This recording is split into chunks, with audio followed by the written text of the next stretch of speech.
Anger. It's an emotion all of us have experienced before.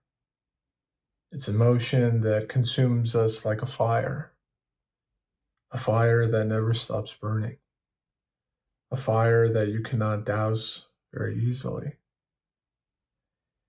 And unfortunately, this fire can be easily lit, it can be easily sustained. Any sort of words, actions, or provocations can pour gasoline on that fire and make it grow to something worse. We can be angry at a situation. We can be angry at others. We can be angry at ourselves, angry at God. There's no end to anger. And so you might be wondering why, out of so many emotions out there, so many states of being, I wanted to focus on anger. Because I feel like in many ways it is kind of a representation of a lot of things that pull us away from our true essence. When we are angry, we believe that we are not loved. When we are angry, we feel fearful. When we are angry, we become impatient. When we are angry, we start to question things and lose sight of the wisdom and understanding necessary to carry us through that moment. So you see, angry is not just about getting mad at things or getting mad at people. It's the virtual opposite of a lot of the positive emotions and attributes that are needed to grow on our spiritual journey. And so that's why it's so important to be able to deal with our anger, to know why it comes up in the first place, to know how to respond to it, to replace it with love and compassion and understanding, so that it doesn't take the best out of us, so that it doesn't take control over us. I never really considered myself a very angry person. Definitely not now, but even before I sort of got into spirituality, I never really considered myself an angry person. Yes, I would get irritated, I would get annoyed very easily. I may have on certain times had resentment toward others, but these are all just sort of brothers and sisters of anger, right? These are all sort of related to one another.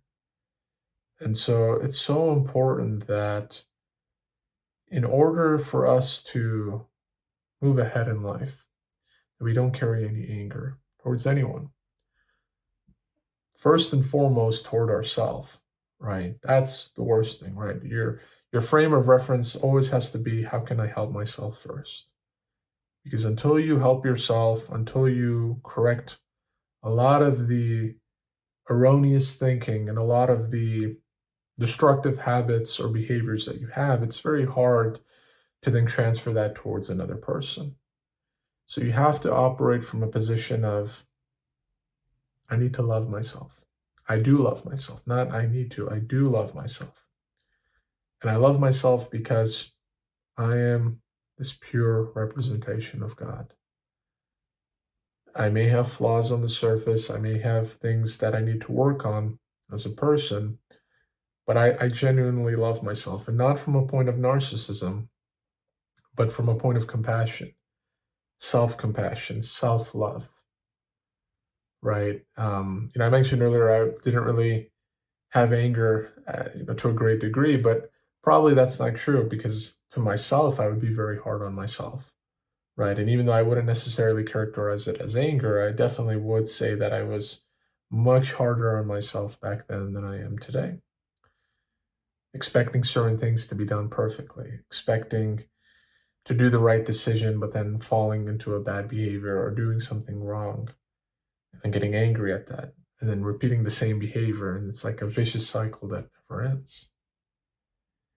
But when you are no longer at the point where you're angry at yourself, but you still find yourself getting angry with others, either it's being impatient with them, doubting them, questioning them, judging them, criticizing them. These are all, they kind of are different they have different words and they might have slightly different connotations, but they're all related to kind of this core theme of anger.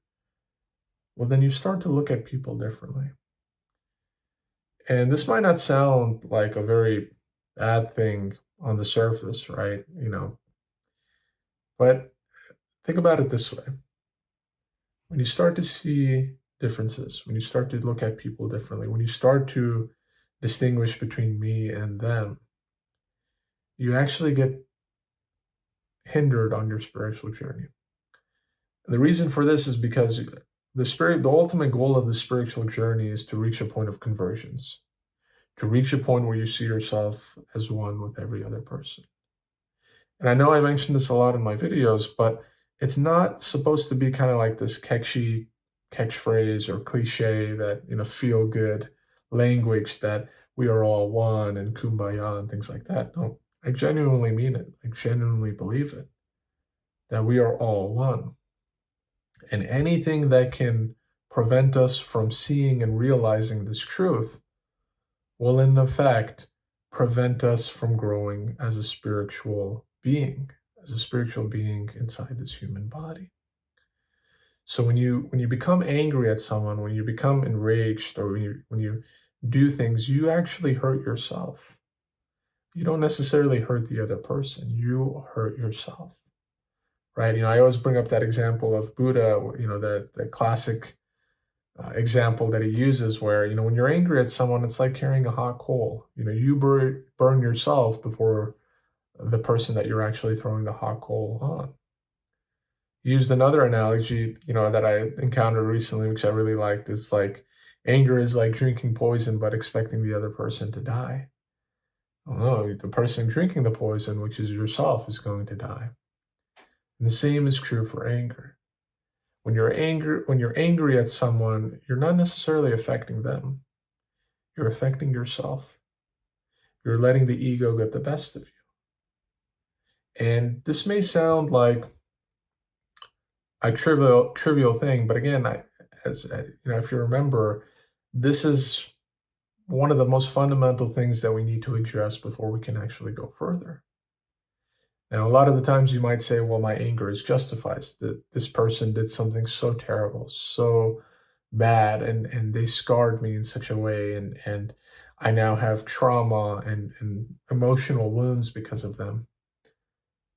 And that point might be fair, right? I'm not trying to say that people cannot hurt us. There's unfortunately a lot of trauma in this world, a lot of wounds caused and inflicted by others, some of which, unfortunately, doesn't seem like they'll ever be healed. But being the optimist that I am, all wounds can be healed. Everything can be healed, no matter how deep the trauma is.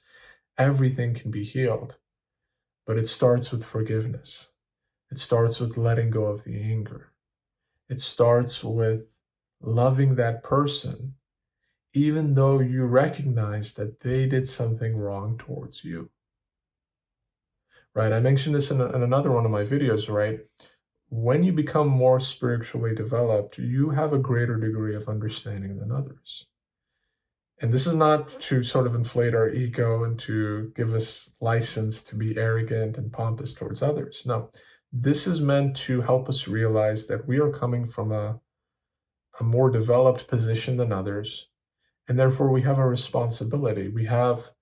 There's more on us to set the stage correctly than someone who doesn't know, right? Um, if you ask, for example, an origami specialist to create a swan out of a piece of paper, and you ask, just a regular average person like myself who is terrible at arts and crafts to do it, well, then who do you think is going to be, creating the swan? Yes, I might work together with that origami master, but truth be told, that person, through their talents, through all the years that they've spent crafting beautiful shapes and images and animals, etc., from all these materials, they're the ones that are going to be leading it, right? And the same is true in kind of the spiritual sense. When you put together someone that is spiritually developed, that has spent time working on themselves and growing and cultivating, versus someone who probably hasn't spent that time. Well, then the person who is more spiritually developed or more spiritually mature, they have that responsibility to kind of correct the situation, to show love, to show compassion, to extend forgiveness. And I know this can be one of the hardest things you can do, especially towards someone that you know has hurt you. This is a very challenging aspect, but at some point you have to be able to drown your ego in order to save your soul, right? If being right is important to you, if standing your ground is important to you, well, then you're only going to defend the ego and you're not going to defend your soul. Your soul couldn't care less who has hurt you or who hasn't, because in essence, your soul can never be hurt. Your ego can be hurt. Your ego can be bruised. There can be words and things and actions that may have hurt you and left deep, deep scars. But underneath all of it, your soul remains harmless. It remains unscarred, unperturbed. It's just pure, pristine spirit. There's nothing that can affect it. The only time something really truly affects us, on the physical level, it's very obvious, right? But on a mental and emotional level, the only time it really affects us is when we begin to take that input, process it through our own thoughts and emotions, and then dwell on it, right? If someone called me fat, for example, right? Let's just say, for example, I did not have a sense of body image and I just said, okay, that's your opinion, that's fine. And I just forget about what that person said. I didn't pay any other second thought to it, right? It's fine.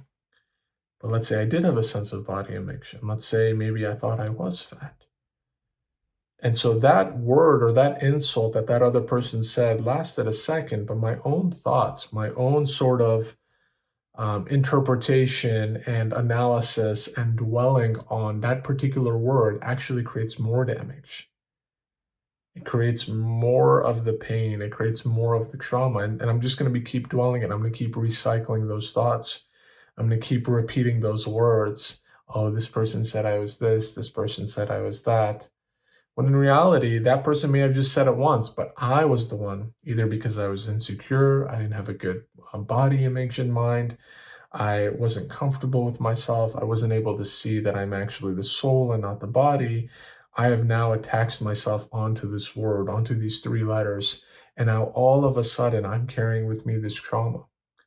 Even if I lose all the weight and I become as skinny as a twig, or I become super athletic and I don't have any sort of body fat, I might still hold on to this because I haven't really resolved the core issue. And I see this with a lot of folks, obviously. I mentioned kind of this weight problem because I think in our culture, unfortunately, there's a lot of body shaming. And, given that, many of us live in countries where obesity is one of the number one leading causes of a lot of illnesses, it's become so prevalent and common. But more than the actual external damage, it's the internal damage that we need to focus on. It's the internal damage that we need to sort of examine. And so, kind of connecting this all back to the theme of anger, if those words trigger you and you have an anger towards someone, well, then you haven't really solved anything. You haven't solved the insecurity that has led you to attach to this word. You haven't developed the love, neither towards yourself nor towards the other person. And you haven't really gone deeper than that to realize that these words are meaningless. These labels are meaningless. They're not really you. You are beyond all of this, right? No one can hurt you unless you give them the permission to do so. And I know this sounds this sounds like I'm kind of like passing through the issue. I'm kind of glossing over it. But the truth is that we have an incredible control over our emotions and over our thoughts, over what we allow to enter our gate, right? We're so conscious of what we eat, or many of us are. We're so conscious of what we drink and what time we go to bed and how much exercise we get in the day. Well, we have the same, if not greater level of control over what thoughts we have. And if we can't manage this filter appropriately, then guess what? We're bound to be swept away by feelings like anger. We're bound to be swept away by feelings like resentment, by feelings like hatred, or just not seeing others with kind of the loving, compassionate eyes that need to be seen. So I know I've kind of gone off into a different path here, but just bringing it back for a moment to this core issue of anger and what it does to us, how it affects us more than the other person. It's something that we should seriously examine.